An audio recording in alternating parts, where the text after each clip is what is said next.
So I'm finally going to review the Tyrannosaurus Rex, also called the Chomping T-Rex from Jurassic World. And this has been the toy that I'm most excited to review. It probably has something to do with the fact that I have never owned any of the Rexes from the previous films, like the Red Rex or the Bull Rex, the Thrasher. And I can tell you without even opening this that this pales in comparison to those awesome toys from the Kenner days. But for $15.99 at Walmart, you know, this is a lot cheaper than those were, and substantially cheaper than they are now on eBay. So I love the T-Rex.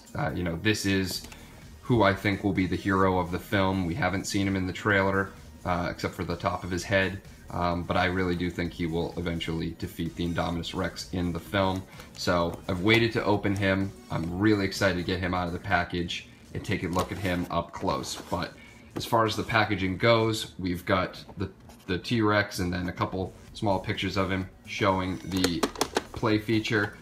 If you are going to pick him up, make sure you test this, because there's a lot of them that are hung open or that the button does not work. An arrow pointing to where you can find the play feature. Standard Jurassic World packaging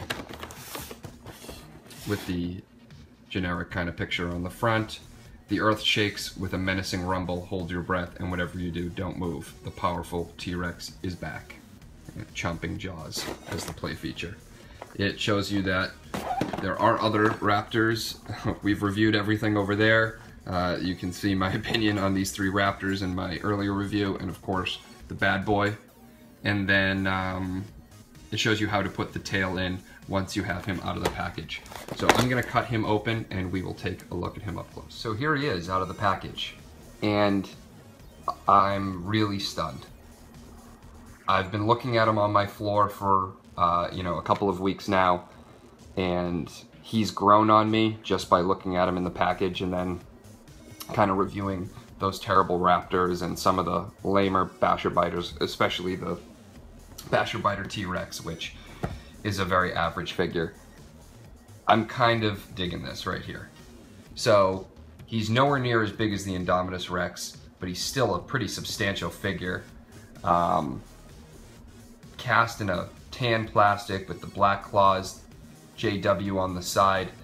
But the head, you know, this is a separate piece, and the color is slightly off. It kind of, if you look at it too much, looks like a beak. But the face sculpt and the eye and the mouth, the paint around here, that detail, this could be my favorite of all the Jurassic World toys. He looks right. He just looks like a substantial, you know, toy. This is hard plastic, not like rubber on those previous Rexes. Got these stubby little arms that don't move. They're both in a very, you know, chicken sort of position, but like a running position. He stands really well. He's gonna look awesome on the shelf for years. Let's look at his play feature. It's one button, it's a chomping action, and that's pretty much all it does. But, you know, something about this toy just brings back memories. For me, it just looks right. I wish this was a little different and not a separate piece. The arms could move up and down.